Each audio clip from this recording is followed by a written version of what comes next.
So for every one of those companies that have like, oh, this is how we do engineering at X and this is how we do design at X, you don't have this sort of product management portal that says do these things. And I think that that's because in the companies where it works, those are at that second tier. Like those are very important ways of describing the models of like the philosophies of the individual functions, but they're subservient to a common mental model for how they work together as teams. I mean, I think that that's the key. Welcome to the Product Tea with Leah. I am your host, Leah Darin, and we are about to spill the tea with the best from tech about product growth and senior leadership topics.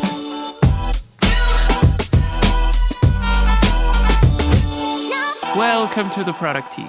Good morning. Today we have a recurring guest, a recurring friend, one of my actual dearest friends in tech on the podcast for the third time, John Cutler. Oh my God, I had to leave some space for all the applause that my editor certainly will also fill in there. John, it is really, really great to see you. We've been planning this episode for 5 months and finally it is here. How are you doing this morning? I'm doing great. It's 11 o'clock at night, and I'm jealous of you drinking your, I don't know, flat white or whatever you call these things in Europe. But yeah, I'm super excited to be here. Yeah, you are. Good. So it's the correct answer as well. Can you introduce yourself in case someone does not know you? Sure. Yeah, my name is John Cutler. I have a background in product management and UX. I have a writing habit. I've written a lot about product and talked about product a lot over the last 10 odd years. I have a newsletter and I write weekly, I think. So I've written, a couple hundreds of posts there. And I'm curious about how teams work. I love product management. I like UX, was UX researcher. Yeah, so like a mix of disciplines, and I love doing this. And the way that we know each other, I don't even remember anymore. I think we got to know each other also over the internet, is that I also constantly meet you in real life, and then I tell you how to run your business. You ignore it, and then we go back into the same kind of cycle. Yeah, I call it like the I told you so relationship that you have that people have with friends, yeah. But, ignoring one's friends is a show of love and appreciation. So. That is very true. But am I in the annoying stage already where you're just like, oh, here she goes again and says like, oh, No, I do it. I usually do the things, a couple years later. It just takes me a while to get into it. So that is true. That is actually true. I don't know whether we should go into this right now, but on the Substack, this is definitely true. I told you a couple of things a couple of years ago. Yeah, I should have collected money from the beginning, maybe. But one thing I've learned about the writing stuff is that everyone has their own style. And I sort of enjoyed my style. I don't think about what I write, don't plan it out too much. And I just write, which has allowed me to write a lot over these years. So yeah, that's true. So you have a fantastic Substack. You're an absolutely amazing and brilliant systems thinker. I love jamming out with you a lot. You're one of my favorite people to do this because I feel like it's very, very, we're not staying on the ground. We always kind of fly very high and then we get very complex and yeah, this is so relatable. But before we go into the topic of today, what do people get wrong about you once they get to know you? Oh, I love that question because it confuses me. I mean, I imagine friends I've had for, 30 years or more, what do they get wrong about me? I usually annoy the crap out of them on a couple things. So I think that they probably don't get a lot wrong with me. I'm usually pretty open with them. I think when I think about that question, I think one thing, because people see me writing a lot or putting a lot of takes out into the world, they perceive that I kind of really enjoy that, being sort of out in the public sphere. And I could kind of care less about that part. I really, really like writing and I like connecting with people, not necessarily, like the John Cutler Substack. I really like just connecting with people. So I think some people imagine that to do all this writing and stuff, you have to be, you're very sort of cult of personality about yourself, but that's not me exactly.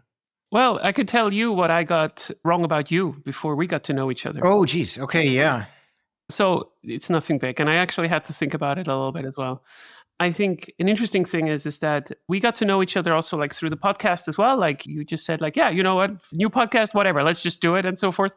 I thought that you are an extremely calculated person because the way that you wrote about systems, and also these planning processes and so forth, which was actually one of the first things that I actually took from one of your posts. And then we also went back and forth and how we did it at Small PDF and so forth. So you actually influenced that company also a little bit with your writing. I thought that you were extremely calculated about this in the sense of like, oh, everything he does is kind of like extremely detailed through, and only if there is a very specific payoff he's going to do it. And then I invited you to the podcast, which is like the first episode on a podcast. It's it for a lot of people this would be a waste of time, but you just said like, yeah, sure, I have time, let's just do it. You're extremely spontaneous, you're extremely open, and just like, you're a gem. I That is interesting. One thing that reminds me of, actually, I've written a couple posts specifically for people who maybe identify as kind of deeper thinkers or systems thinkers or any range of things like that. And one thing that they've said, and we've had these meetups, like I'll meet people or we'll get together.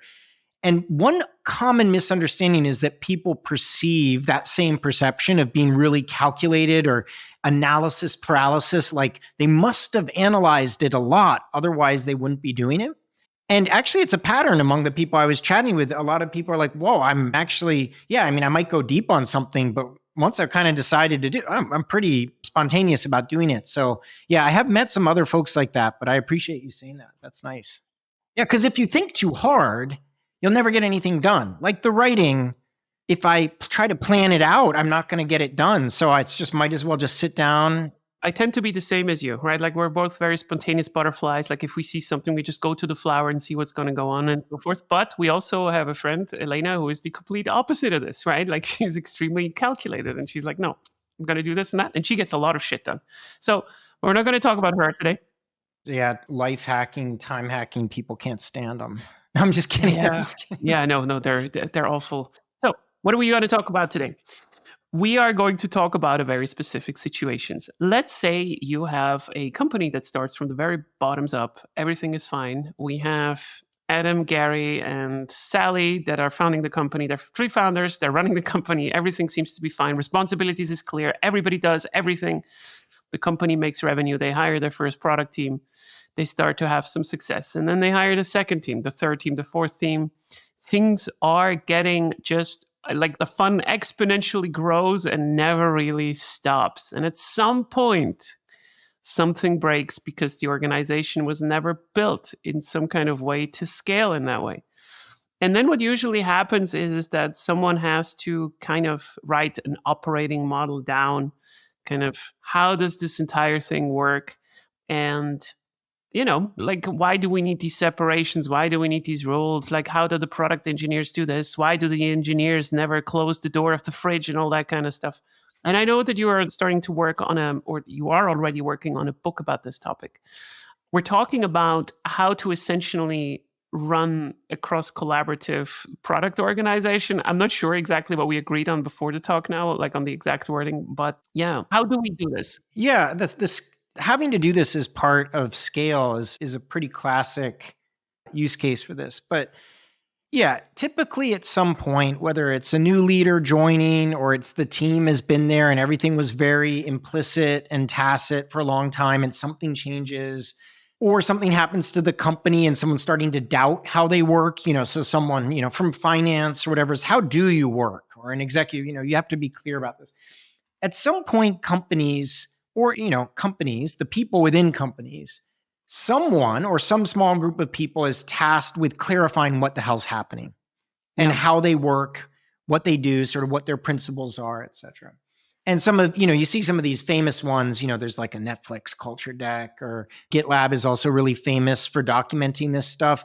And these are the public ones. In a lot of companies, named companies, whether they're in Confluence or whatever, people have made all these efforts to explain what's doing. But the way I like to describe it is that suddenly someone's the sort of accidental process designer. Process gets a really, really bad name, but that's the best I can come up with it. Someone's there is either having to clarify what's happening or potentially even design new ways of doing things. They have to make a lot of decisions. They're probably going to need to write it down. They're probably going to need to roadshow it within the company. And that's what I've been focusing on a lot lately in my consulting and the projects that I've been doing when I left Toast for a sequence of projects for companies. This is something I've been spending a lot of time with. It's actually a lot in demand, especially during layoffs and turnover and changing strategies and new leaders. Yeah. This is like a thing right now. People are having to do this. And I just find it like fascinating work and something I'm thinking about writing. I am writing a book about as the days go by. So why is this interesting to me? This is very interesting to me because what you're talking about essentially is like this artifact that comes out of this. So like a collection of documents, something that we just Yeah. throw into the new joiner's mouth when they come into the company. And we just say Yeah. like, this is how we operate. These are the things. So like whether it's a Miro board, whether it's a Notion page or like an actual physical book, like with cool company swag, like, hey, look, we have socks with the company logo on it. Exactly. They spend a lot of time and money on it.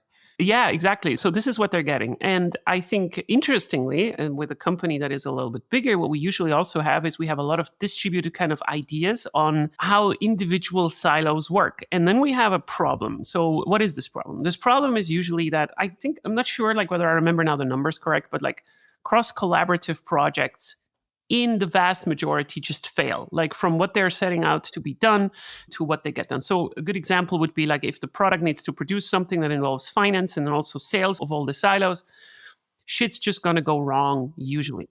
And then what happens is that there's usually no one above the entire company that kind of writes down on how this works, unless the CEO has enough, and then they write about like how everything should work. Now, in a product-led company, for instance, or anything that is a little bit more geared towards the market, this is a huge problem. Why is this a huge problem? Because the CEO is not the CPO.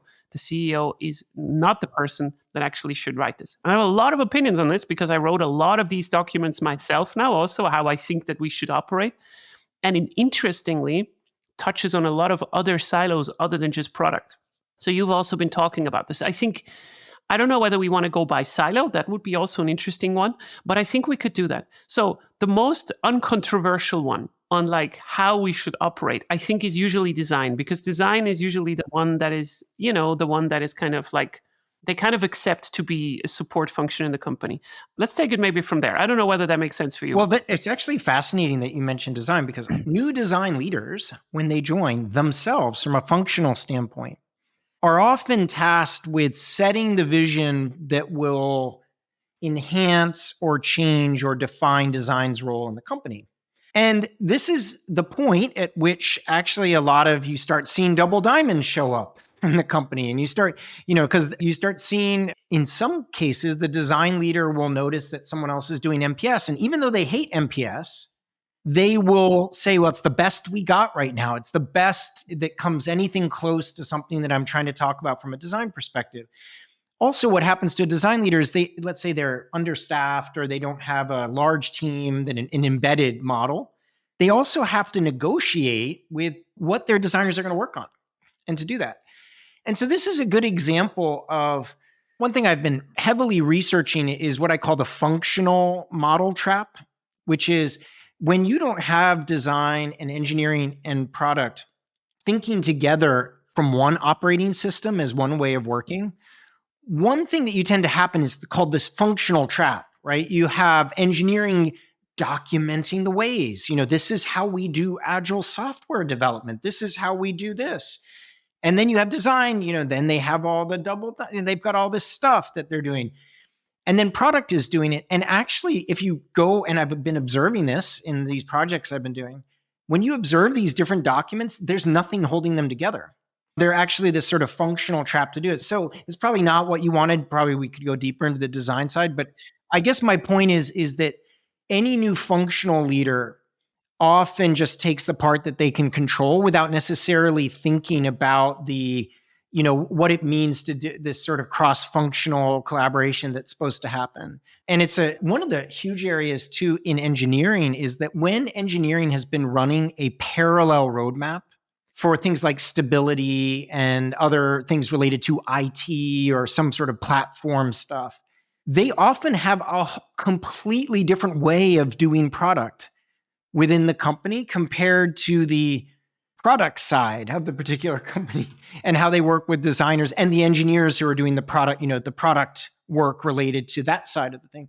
So there's just so many interesting examples of how functional models build up, and yet no one's really clarified how it's all supposed to work together. So, that's one thing I'm hoping to do in the book, but it's an interesting challenge. So I think we can attack this from the side of like what you should not do. And I think the one thing is, as a leader, as a functional leader, because I think this is what we're talking about mostly here. As a functional leader, one of the biggest mistakes that you can do is like to define what is already easy to define. What is easy to define? Everything is easy to define when we start to talk about how we are working amongst each other in the same kind of function. This is also what you've been talking about. And I just made a note for myself that sounds a little bit the same as what you just said. Instead of describing what your function does, so like how do designers work together, what you should describe is how is design embedded in the company and what kind of decisions can it make for other functions that you would normally actually expect to be with them. What does that mean?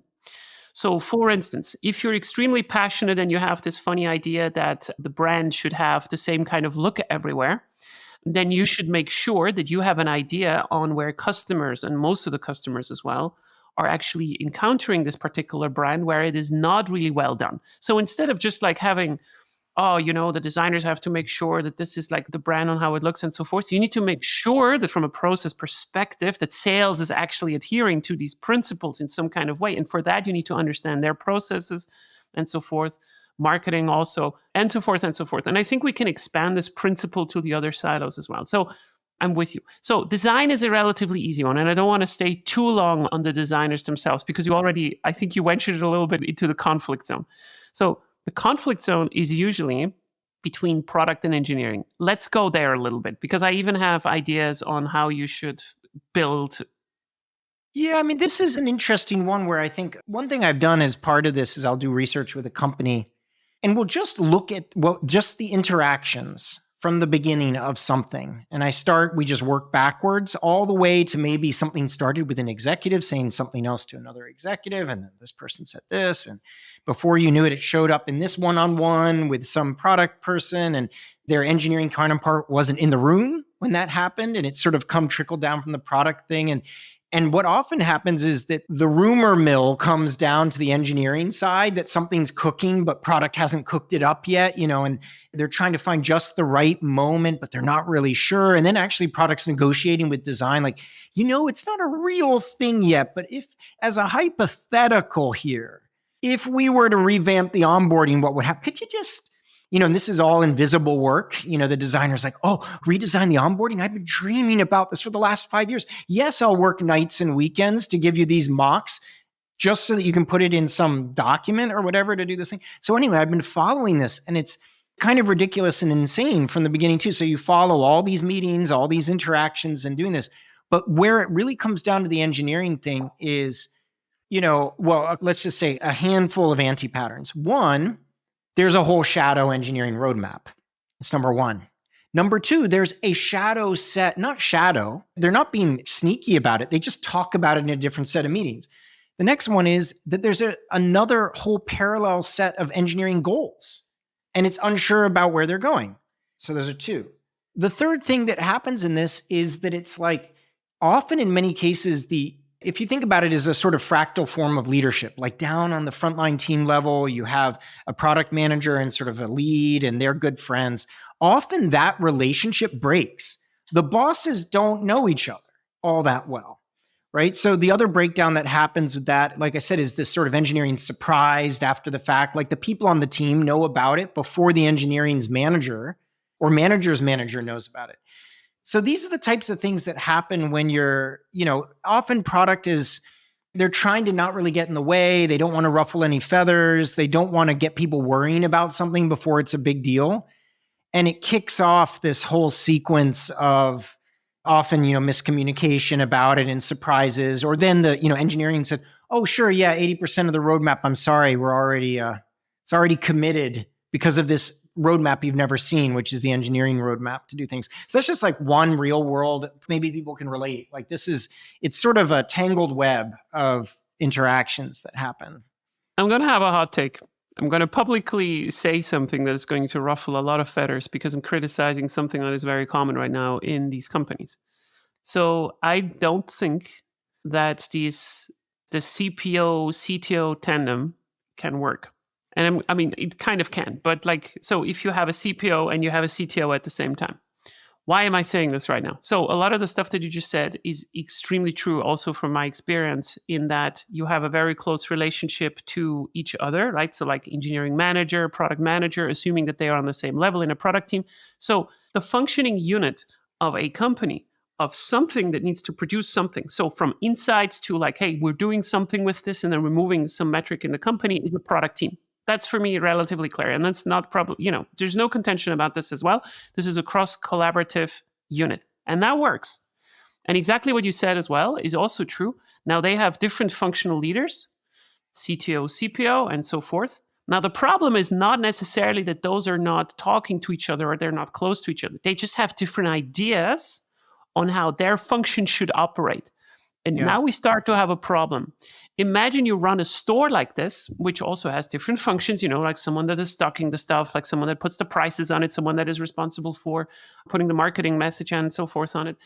And you don't have a store manager, right? So like, hey, how does this entire store work in the context of the area that we are actually in? And by the way, this is not the CEO. That's not the job of the CEO. That's too detailed already, like quite fast. I do not think that the CPO and CTO tandem is a good construct. What I advocate usually is CPO, and then you have a VP of engineering, or in technical, like an extremely technical product like cybersecurity, like security is a huge one anyways right now. You have a CTO and then a head of product or like a VP of product and so forth. But you need to have a clear line because one of these leaders needs to make a decision how the other function works with their operating model. There's nothing worse than two operating models that would work in isolation for themselves, but together they just don't, because that can also be true. And I think, let's just close on this topic just really quickly, because I think there are companies that work that have a CPO and a CTO at the same time. I do think so. But I think they work because these functional leaders are exceptions, because they're really good. They're strong performers. And that is a problem, because the moment you start to hire or replace one of these leaders with someone that is a little bit weaker, then how good your organization is set up actually determines how well the organization afterwards works. And I do not think that this is the optimal setup. Make a decision, like someone is above the other, because in a cross-functional team, we also need to kind of have this decision power in some ways. That's how I think about it. Yeah, I mean, maybe a slightly, maybe more nuanced take I would put on that is that if the CPO and CTO together identify themselves as much of a team as of like that first team as the product managers and the leads and the design people on the front lines, like if they have that kind of relationship and idea that they are figuring out a product development approach together, a unified product development approach, then I think that can work. I think where it gets, and your points about, people joining or not, I think that's actually, those are great points about why what I'm suggesting doesn't work in that sense. But I think that the key element that's missing for a lot of companies is, look, it's completely fine to have an engineering culture of a company. And you see these companies that have like their engineering blogs and everything like that. Completely fine. But when that isn't like second, and the same thing for design. This is how we do design at blank. I love those websites, right? You notice who doesn't typically have a microsite? The product management team. So for every one of those companies that have like, this is how we do engineering at X, and this is how we do design at X, you don't have this sort of product management portal that says do these things. And I think that that's because in the companies where it works, those are at that second tier. Like those are very important ways of describing the models of like the philosophies of the individual functions, but they're subservient to a common mental model for how they work together as teams. I mean, I think that that's the key. So whatever reporting relationship you need, because it's really, a good example of this is I do think, for example, a design leader will want to elaborate some of the principles they have internally that to mostly resonate for designers. They're going to feel part of a tribe of people there. It doesn't matter. And this is an interesting thing too, is when the local gravity of the teams are strong, it does help to have a counterbalance of the functional gravity, so that you can belong to two cities, like I'm here on this team, but I'm also like a member of the design culture in the company. But I think where it goes wrong is when it's like, I'm a member of the engineering culture in this company, and there's someone on my team who's a member of the product or design culture in this company, and the first identification isn't being on a team. And so I think that that's where it can get a little dangerous. Yeah, I don't disagree, but I also don't see how let's say we go back to your point where you said that, the CTO and the CPO need to be like kind of the same unit as we have in the teams at the very bottom.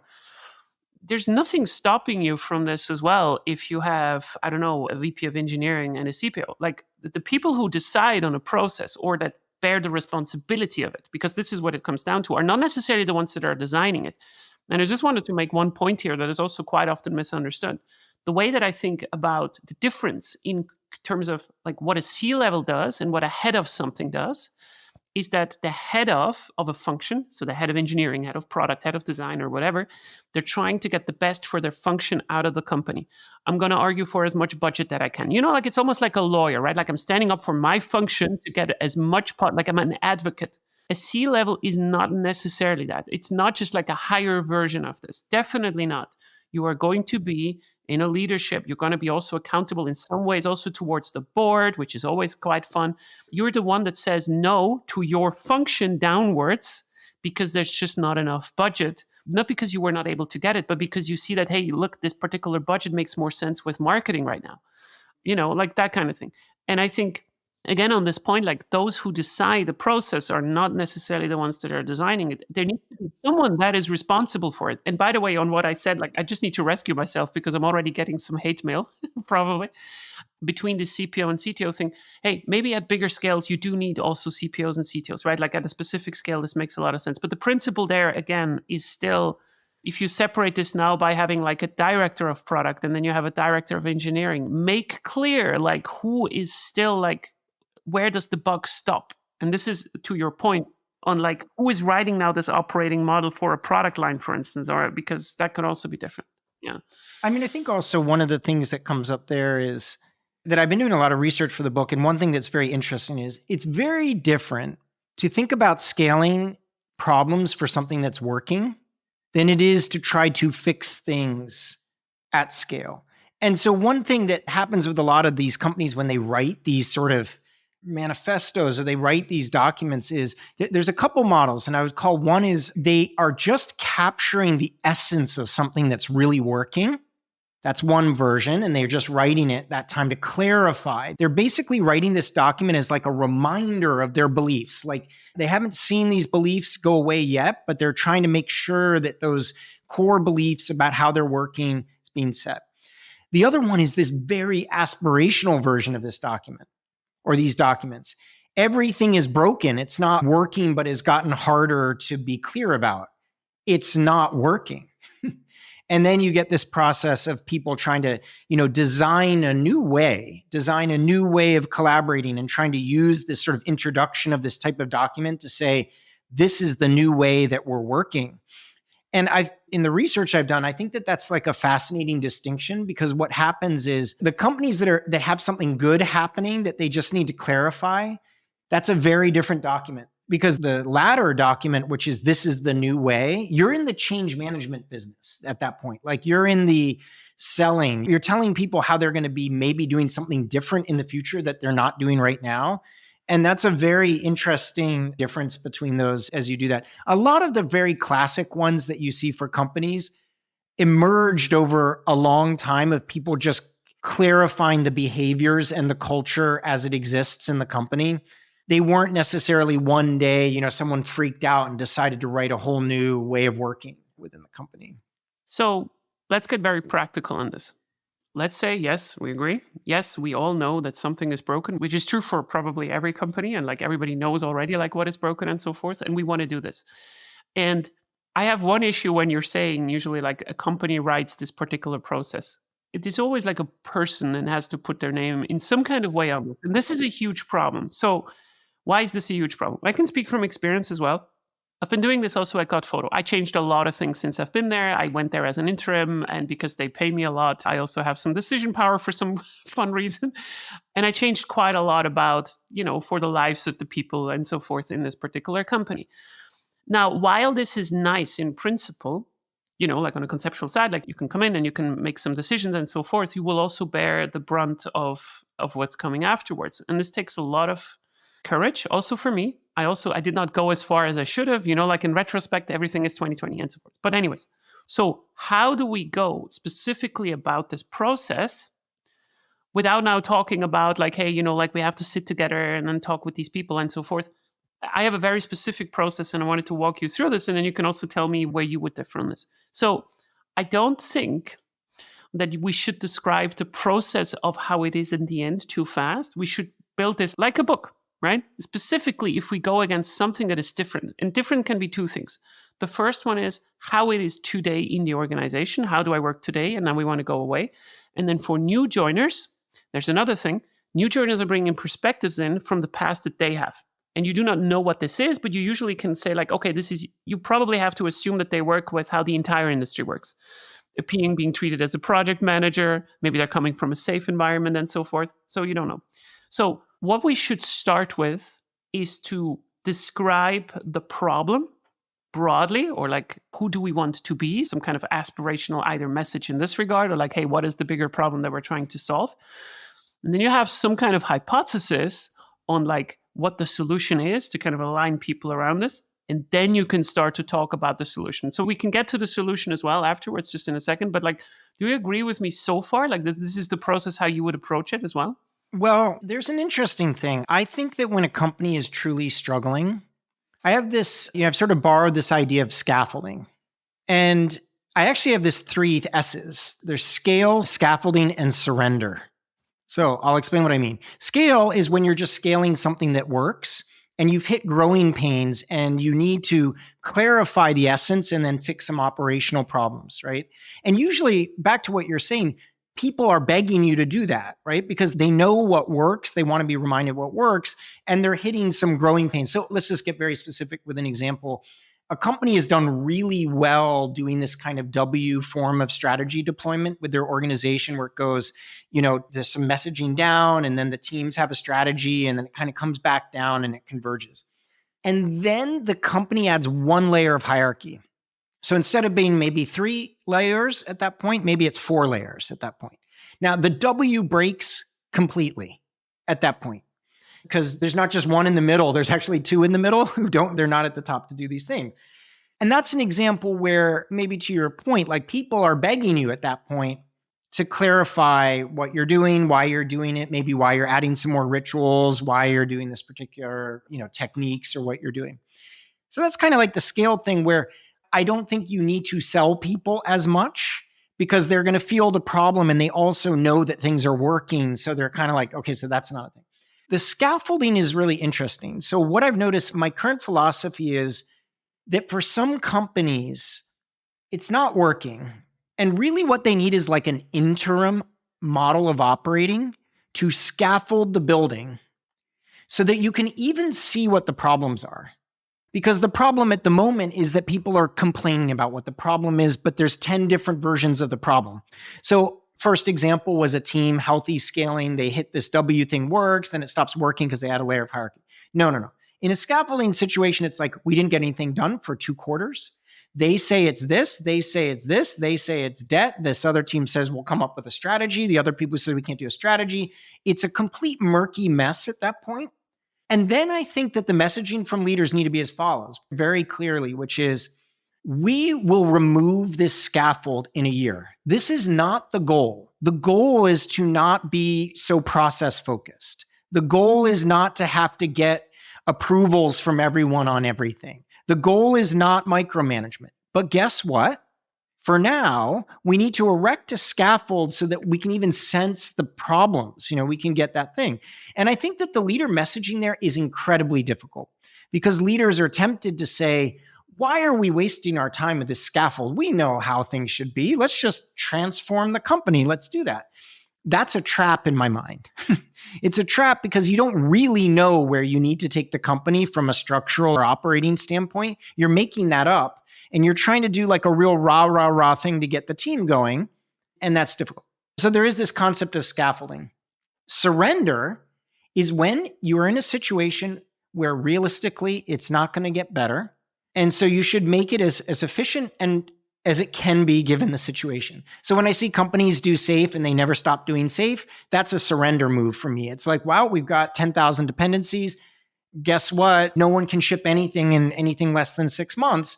And so therefore, we just need to acknowledge and accept reality to do those things. But I think this is actually related to what you said, because what we just described is like a spectrum of the pain and inertia that's going on, ranging from things are pretty good, but the pain is just the growing pains. The middle is things are not so good and it's murky and foggy. And therefore, we need to get the team on board for an experiment that we agree to remove. It's a scaffold. Like, we're going to start removing the scaffold over time. Stick with us. Surrender is like, shit sucks. I guess that if you need a complete revolutionary change, I would also say I would follow more what you were saying, which is in these transformations where someone is persuaded about the end goal and you are here and you just need to get over there and it's going to be hard. It's why before the way. You need to get people so engaged in the why, and you need to give air cover as leaders that it's going to be hard and we're going to be there every step of the way to be able to do that. There's a guy, Jay Bloom, and he has this interesting distinction between present thinking and gap thinking. So present thinking is accepting the current present and thinking about, let's say you're in a field, instead of trying to think all the way up at the mountaintop, you think about just the crest of the hill. How can we improve the ideal present to make it better? That's very different internal messaging for gap thinking. The gap thinking is, we are here, we're going there, we must do X, Y, Z, A, B, C to get from here to there. Those types of big bang change efforts tend to not work and they tend to fail, just like big projects tend to fail. But if you have to do them, it's going to take a certain kind of sales job internally to do it. So I know that's a lot all at once. I've been thinking a lot about this, but I think that the number one thing people could take away is scaffolds are underused. Most of the teams fall into the gap thinking thing or the surrender thing or whatever. The idea of saying to a team, we're going to remove the scaffold in a year. We're doing this to get a better sense of what's going on. Stick with us and then co-evolve the change together as we pull through this. I think that's something that's underutilized by a lot of companies.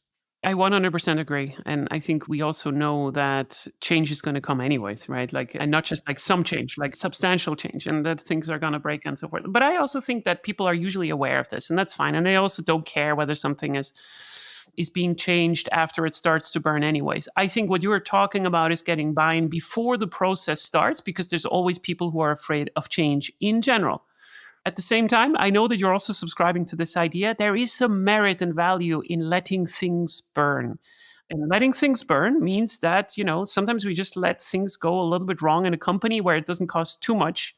And then we describe the fire that is burning in very vivid color, very specifically, without accusing people. It's not about catching people and like I told you so or something. It's just about, look, this is the outcome of this. As we have been saying, maybe, which is a different word for like I told you so, but this is the material outcome of this, why this goes wrong. And can we agree that this is just not the way that we want to go forward? Boom, you have now buy-in, right? So like the description of this fire is very important. So having said that, if we become now a little bit specific on this, because I would like to also understand your position on this. So I think let's talk about one of these models that you have to come up with for about 150 people, because this is usually a number where you start to have to make a decision. How much do we go into the details? And 150 people and less is still about something where we can be very specific. I can talk really quickly. Yeah, Dunbar's number as well, right? So like I'm also going with this.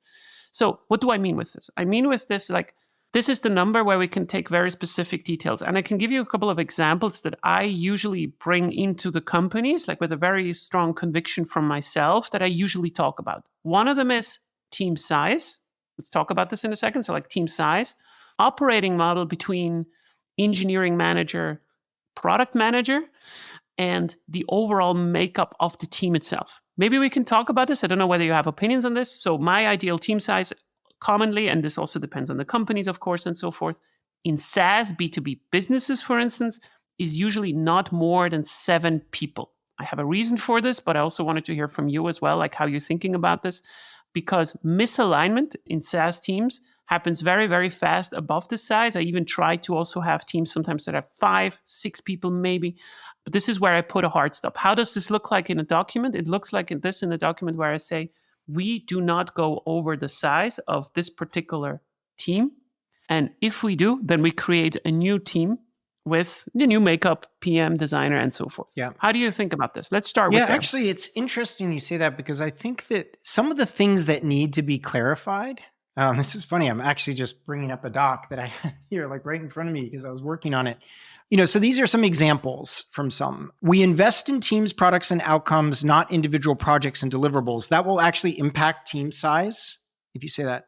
I'm reading from an actual document. It's really funny from one company. Money is generally the easiest part of the equation when it comes to building software. It's very hard to turn dollars into valuable software, and adding people rarely fixes a team and can make things absolutely worse. Asking for more people for an initiative implies everything else on your roadmap is more important, and you can't find other efficiency gains to get the initiative done with the existing team. And then it goes on to give different levels of funding around new offerings and strategic expansion and accelerating growth. But each one of these, it's funny in this, I can't then read it for confidentiality for the rest of this, but we go in on this document for what and how do you add people and how do you grow? So for example, in some cases, you're doing a grow and split pattern. Like you've got something good, it's working. Like once you hit the threshold for team size, it's like you can go a little bit over from maybe to 8, but then you're going to split into 2 teams of 4. And so it's the describing how you will split teams.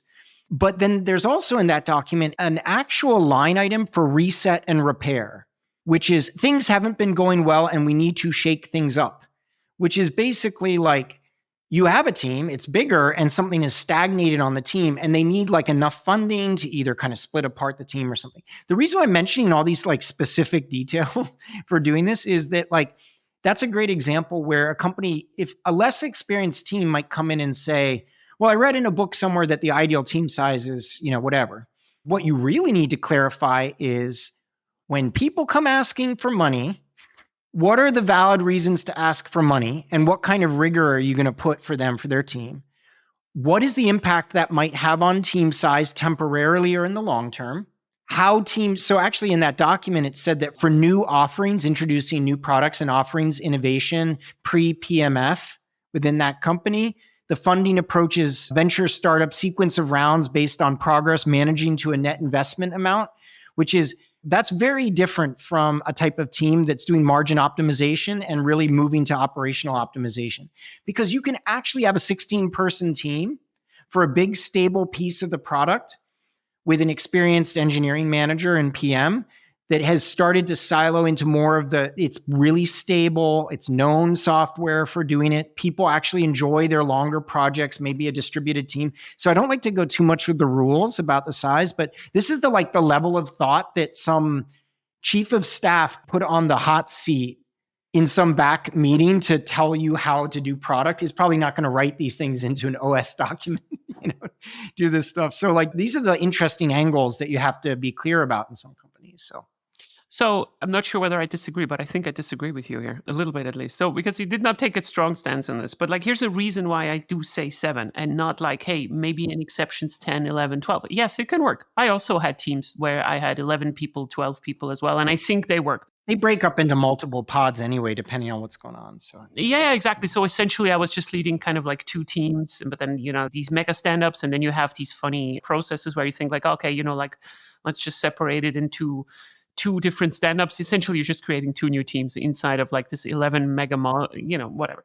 But again, this goes back to my point where I said that people who are capable can cover up inconsistencies or inefficiencies in companies. That's going to this. So the first thing is this. So why do I think 7 is the limit? So I have a very specific kind of idea behind this. And then the other is I want to just pick up this example that you just gave. Let's assume you have a very specific product team. You have 1 PM, 1 designer, 4 engineers. They're working. Everything is fine. Now we're going to go into planning. And in the planning, they always say the same thing. We have too much tech debt. There's too many bugs. Nothing works. So this seems to be an engineering problem. The CTO is now seeing this. He constantly sees the team struggle, but he cannot convince the CPO to just drop product initiatives. So the only lever that they can actually pull is to hire more engineers. And this is exactly how this entire model breaks, because if you do not have an overall agreement with the CTO that also the CPO agrees to, you will not create now a new team, because for the CPO, it means oh shit, because what they have to do is 2 things. Either they drop product initiatives to work on the tech debt, assuming that this is the right thing to do, or they start to split up the teams. And splitting up the teams means we need to have new missions, potentially new structures, understanding because teams, you cannot just split teams and just have them work in the same thing. And then unfortunately also, maybe we need, because this is maybe the team that requires to have now a group PM as well on top of it and so forth. So it might be complicated, right? Like it's the proverbial drop that makes the barrel just overflow and so forth. So this is the thing where I'm just like, you need to have some kind of hard limit to trigger this, because otherwise you just you pack a little bit more on top. It's like, and that I agree with, actually. So one thing I've observed in the people who do a really good job at this is they really decide on a couple things they're going to be stubborn about. So for example, from a company last week, no team can even present, let alone ask for money or hire or do anything, unless it's actually established a minimum of 5 core metrics that are stable enough to last for the next year.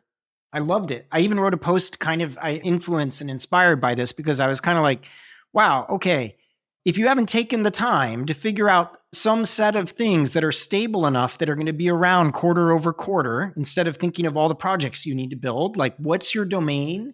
Where are you working? Like what's the thing you're doing? Don't even show up at the product review. And so one thing that I thought that was interesting is I think it's less, is that kind of someone remarked, well, that's kind of a jerk thing to do. And I was like, no.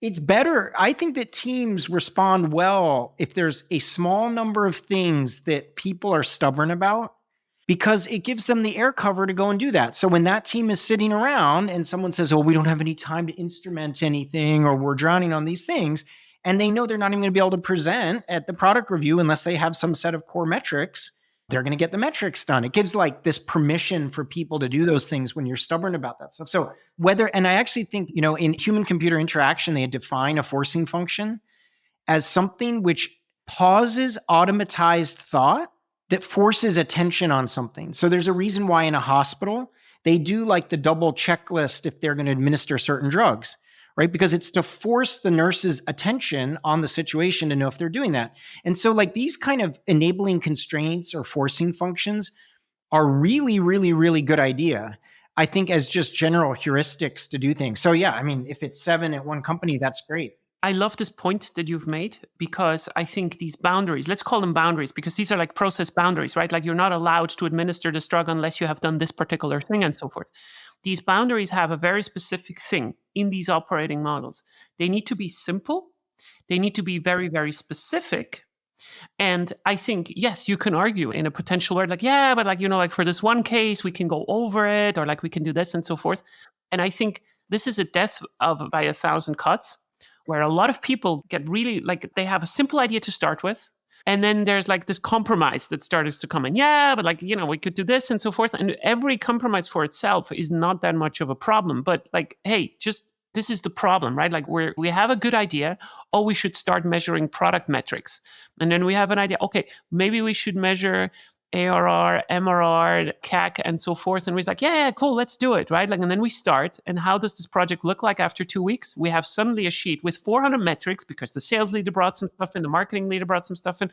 No, fuck it. Just measure the simple ones, prove that you can surface them, prove that you can do something with them, prove that you can also give them to other silos and do something with them. And then you can come up with more. The same goes for team building, exactly in this regard. And this is why I usually take a firm stand. I'm not always writing hey, 7 people. It's right now at Godphoto, I'm trying to make this kind of change and so forth. But I'm just saying hey, I want to have a specific team size. And I think it is important, because the material benefit of stretching this all the time is not worth it for what it does on the other end of the other teams that benefit from having the firm. That's a great example. Another thing too would be, the reason why I added those extra things too is that I was still giving you kind of firm constraints. It was a little bit well, maybe you could say when a team is in this stage, but an example of this is, look, in the last 5 years or whatever, the dominant way to try to solve any problem was to just throw people at it. Even if it made everything slower, just throw people at it to do those things. We have debt, just throw people at it. We've got this, just throw people at it. And the funny thing is that, and this is where I think companies really need to, these are some of the big decisions where, whether it's 5 or whether it's 7, or whether it's 3. So one company I was chatting with basically has, for certain types of work, max limit is 3 people on a team. It's literally going to be a designer, product manager, and engineer. And they do these things. But you mentioned these. It's funny because I'm obsessed with these enabling constraints. So I collect them all from different companies. One, which was great, was max open stories per engineer. No engineer will have more than N number of stories open at any particular time to be able to do these things. Obviously, work in progress limits are really interesting. The other thing too, people looked at Shape Up, which said like a 6-week sprint. I did an analysis of a bunch of other companies, and like 6 weeks is actually a very common time box. And I'll tell you why. It's about half a quarter. And there's something about 6 weeks that I cannot think of any piece of software in the whole world of building anything that you cannot make meaningful progress on something in 6 weeks. So like 2 weeks, there's many, many cases in 2 weeks because of what you're building or what you're doing or what you're designing or whatever, or you're doing these things that like 2 weeks is definitive. I mean, some people will argue, and I think that they'll say, I could get anything done in a day or 2 or 3. Yeah, I believe that that's the case. But there's something about 6 weeks too, as like a general time box where like you do not need epics more than 6 weeks. You don't need blank more than 6, whatever, more than this amount of time. Quarter's too long. By the time you figure out something's wrong in a quarter, it's near the end of the quarter and it starts to overlap into the next quarter. So anyway, I just find it cool as I've researched this book. It's like there's these sort of, if you've done it for a while, there's almost these sort of natural laws of things that you start to understand where you should draw these limits. The funny things though are the ones that don't work all that well. So investors will come with things like rule of 40 or rule of 60 or anything like that. Or the amount of dollars of revenue per engineer, like we want it to be like this, or, oh, we want to speed up lead time. And in my analysis, it's funny because enabling constraints, none of those are graceful. Rule of 40 is a good general heuristic. You might be able to look at where the company is operating at that particular point, which is sort of, rule of 40 is sort of growth and profits. And you take this ratio and you find out this rule of 40. But that's one too, that if it starts to suck, it's almost too late. It's kind of lagging, like it's going to get to do these things. So yeah, so I don't like those as much, but I do like the ones where people think about what they want to be stubborn about. And often what's stubborn is who will definitely agree to work together. So for a long time, I had this mantra where I was like, start together, work together, finish together. Because I think that that's like, I would say for many companies, the biggest pathology, the biggest psycho thing they're doing is they're having 50,000 one-on-ones before they even start an effort together. And they're just too scared to let 15 people be in a room and have a real kickoff that takes 2 or 3 hours. They're terrified by it. And so that's another example of like start together, like, any initiative that's of this type of blast radius, we're gonna do a real kickoff. And even better, let's say if you're based in Europe and all your teams are around Europe, we will fly to the same place. And we will have a kickoff in person when we do this particular thing. So I think that I love those types of like enabling constraints. I think they're a really interesting idea. So I don't disagree with you on most of these things, but I want to go back to something that I actually do disagree with you. So I know that the 6 weeks thing, this is also something that Jason Fried is talking about a lot. And I think it's good. But like, here's the reality of things when you go to companies. Most companies have 3 months intervals of something. So I am stubborn on one thing. And I'm pretty good at designing these OKR processes. This is one of the few things where I'm just like very, very confident because I've done it in a lot of companies. I also know how to align sales-led companies to do this being product-led and so forth. And the 12 weeks work really well on this. So like quarterly planning. But I do agree with you on one thing. So my thing that I'm stubborn on is that you should not let any team in the company run for more than 4 weeks before you check in on their process. So how do I do this? Because I just said like, but like you just said like 12 weeks.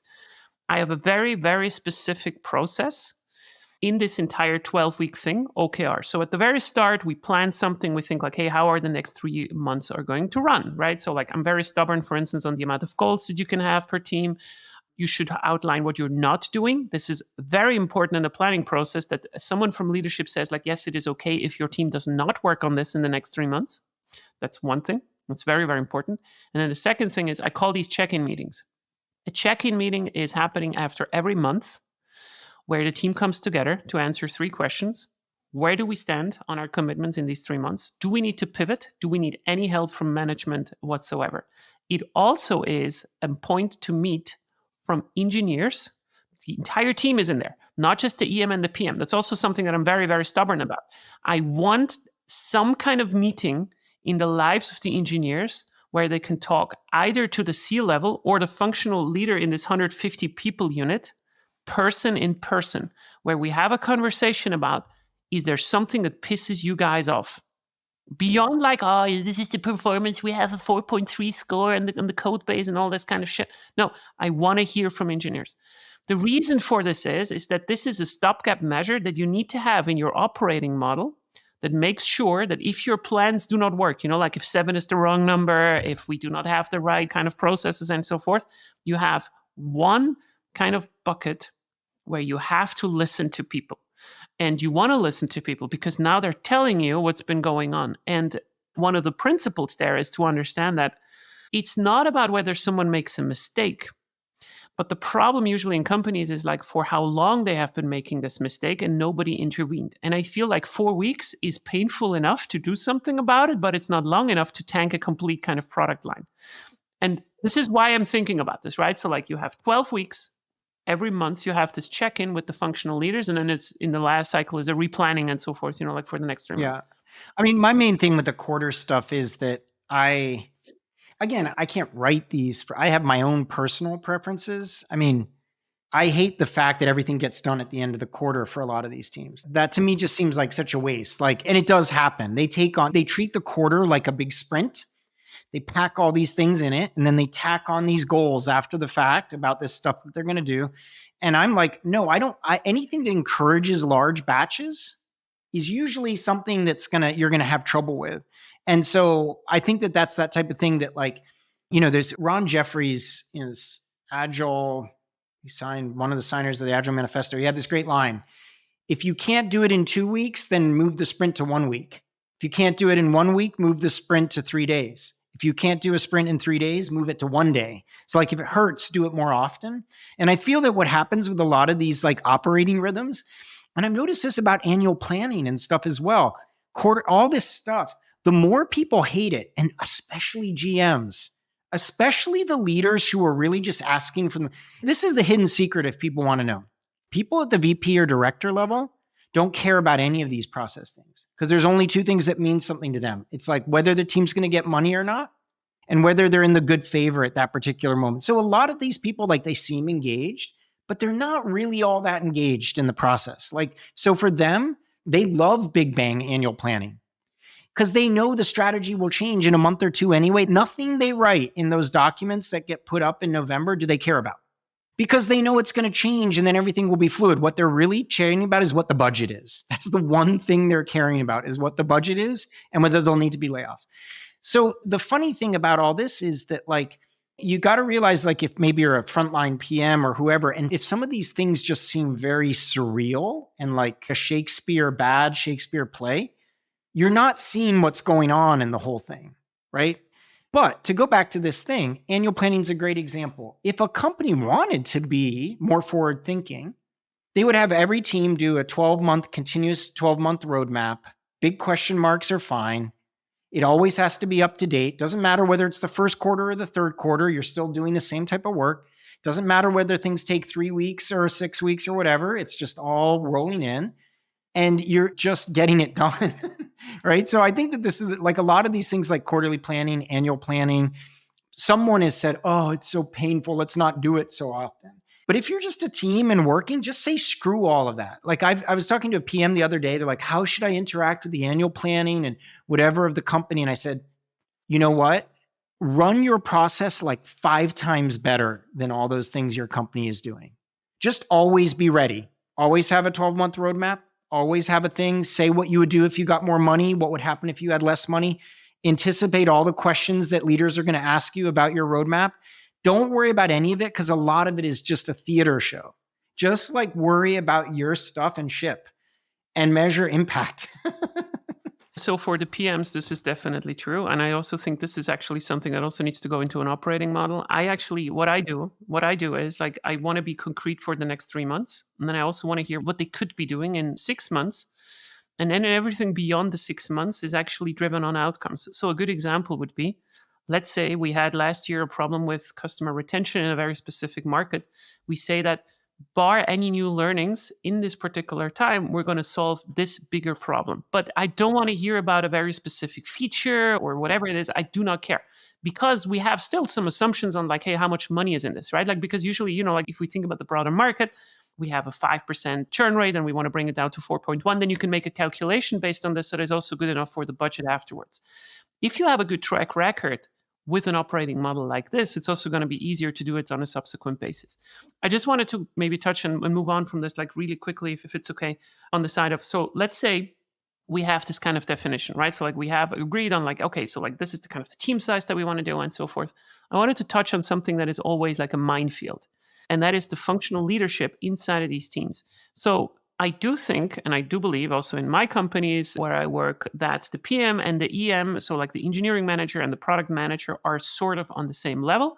One of them is advocating for product, the other one is advocating more for like the engineering side, but the team as well as in itself is responsible and accountable for the success. It's not just the PM, it's not just the EM, so they're not going alone to these status meetings, they always take the entire team with them. But here's the question.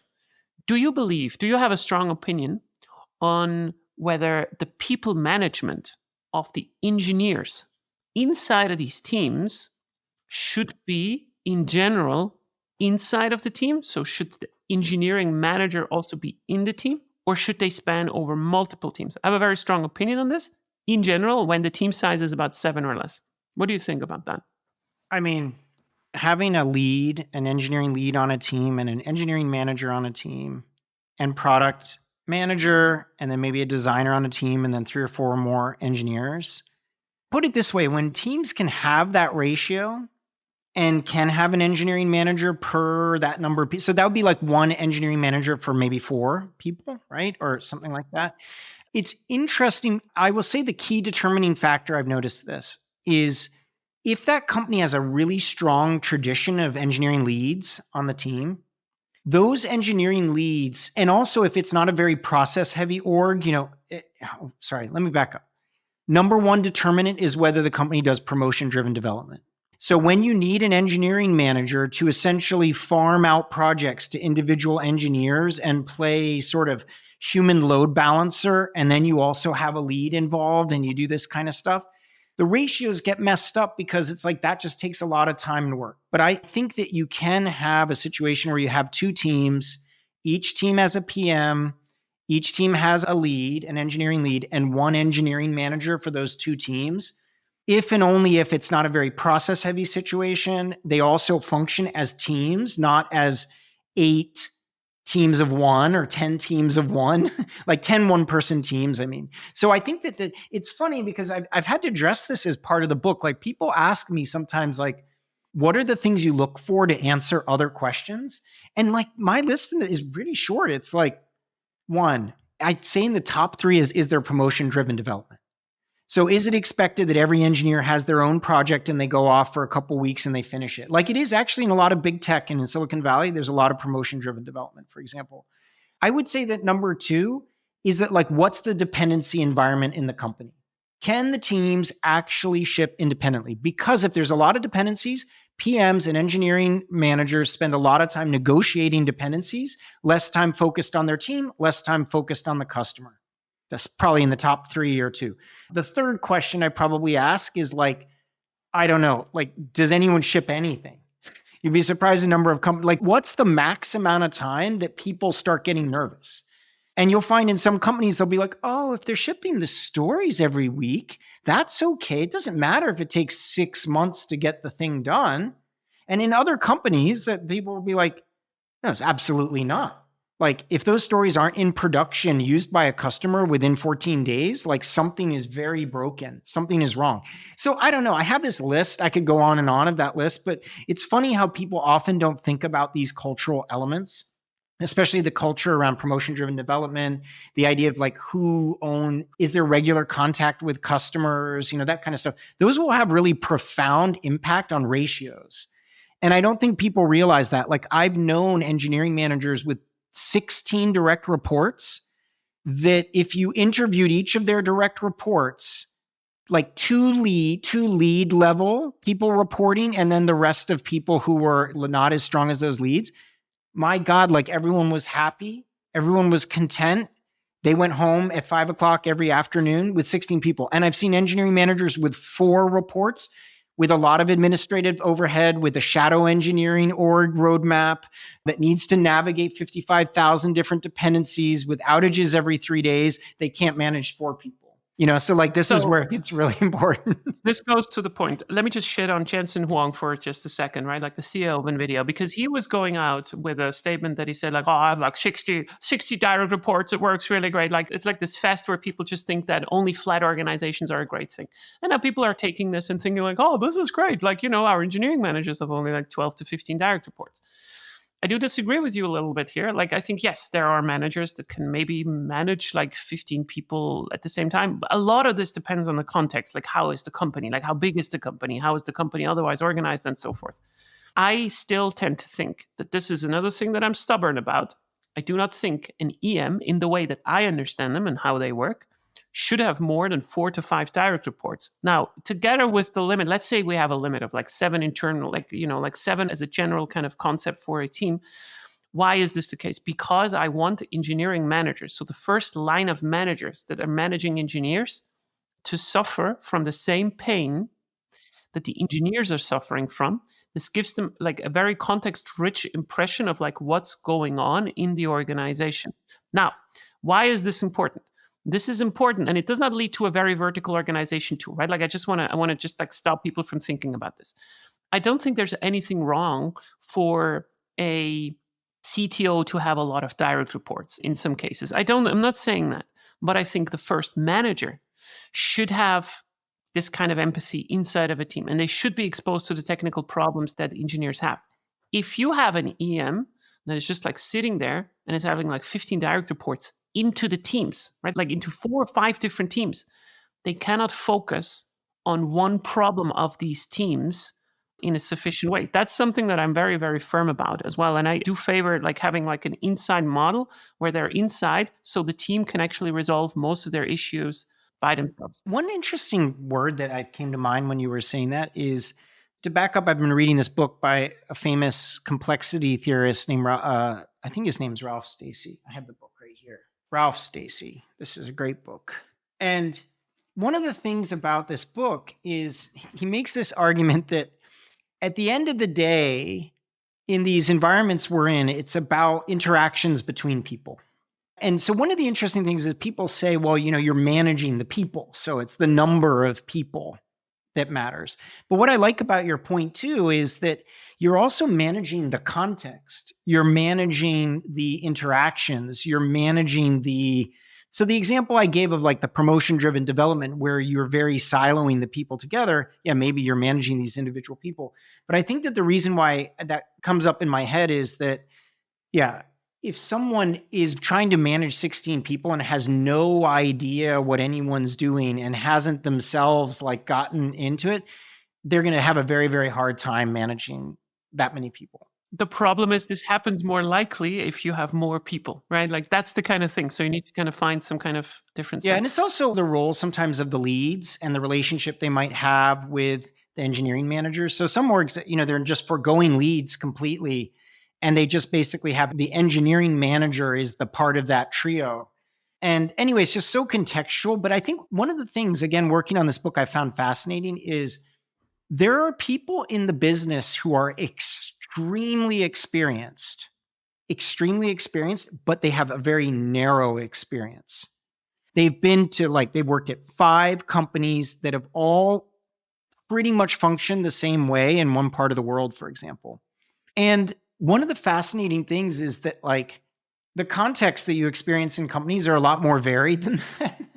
And so what I think is funny about these things is you'll talk to people and be like, oh yeah, we had 1 to 16 ratio worked out great. And you talk to another person, we have 1 to 4 ratio that worked out great. I think what's important for people to take away though, is that, you have to, even if you're very experienced, you need to step out of your bubble a little bit to understand the context you're in, because if you're in a new context, like if you are working at a company which is a facsimile of the company you were just at, sure, you can predict at that point that many things will be the same.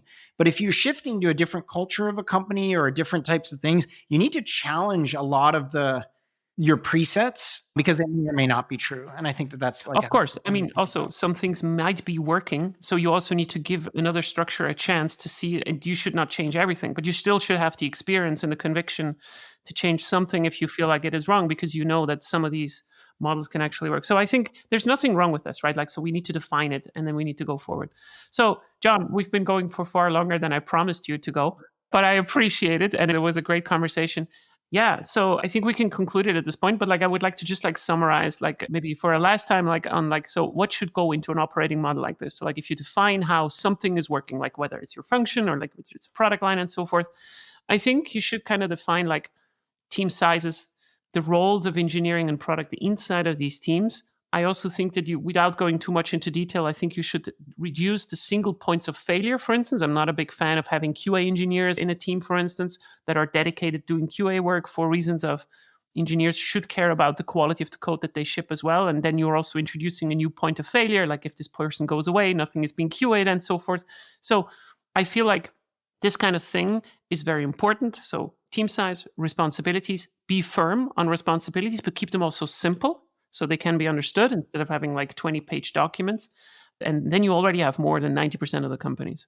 Yeah, I think that there's a couple things that I'm looking at a list of some things that I've always thought to include or have been including a lot. One is a shared language around team evolution and or domain or component evolution. So there's going to be some description that you need of the difference between something that's the 0 to 1 effort, highly explored. I call these shapes, but you get the idea that there's some things that's very 0 to 1, highly exploratory. We don't even know whether it's going to work out, and then it goes all the way to things that are like the meat and potatoes of the organization, very stable, very known. So some way, there's many models for this. There's evolutionary models, there's product life cycle type models. But I think that having a language around that's important for a couple really important reasons. One, team size, it relates to team size. Two is funding, how you fund teams, like when do you repair a team or whatever. So there's that. The next thing too is I think that we sort of alluded to this idea of the forcing functions and the stubborn areas. And I think that there's some there related to your general approach to continuous improvement. So one of the things I find fascinating is, for example, in the Valley, the Agile folks will hate this if I say this, but in the Valley, they just say screw retros. The way to get something, if you are angry at something, you either fix it yourself or you tell your manager. And if your manager can do something about it, they do it. And if not, the manager tells their manager.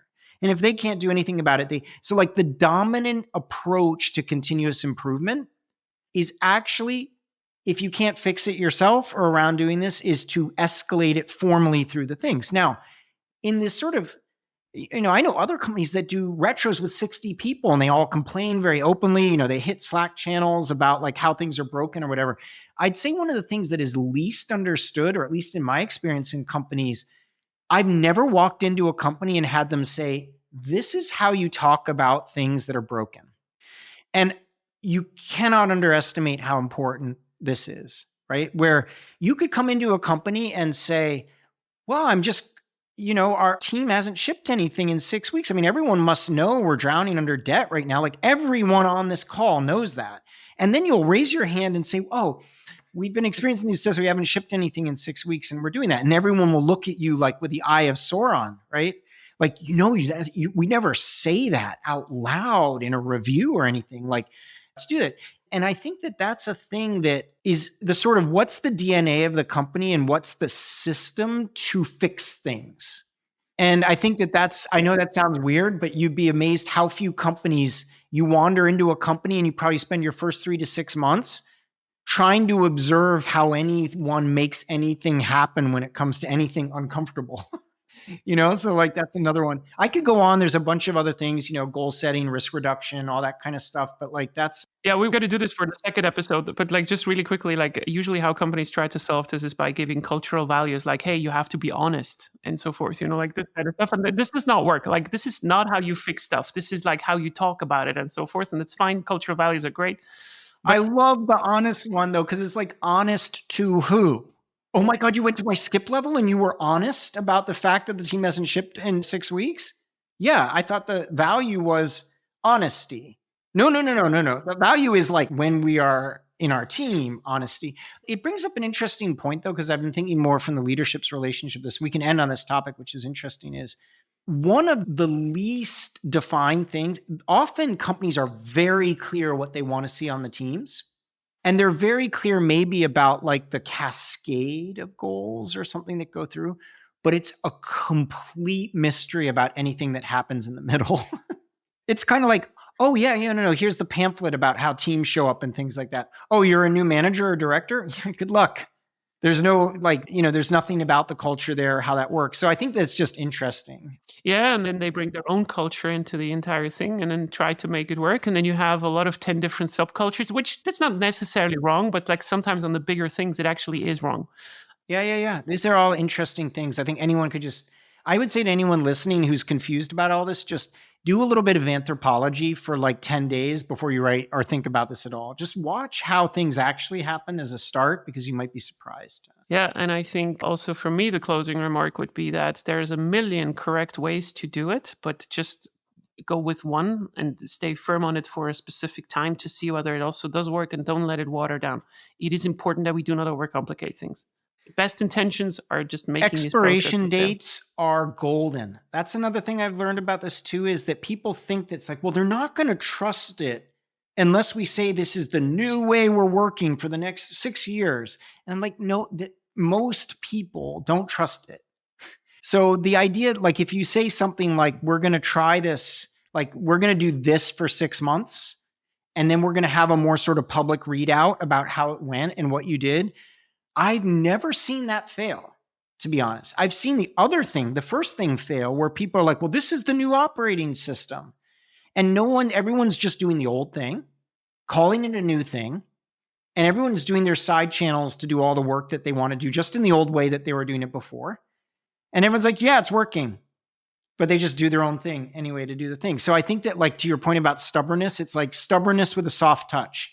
Stubborn, we can do anything for 6 months. Let's give this a try, and then we can always revise what we're doing to do it. So there we go, like Swiss Railways. Okay. That was amazing. There you go. So we have 5 more episodes coming after this about this exact topic. Yeah, we'll make an outline next time. It'll be great. Yeah. Thank you, editor.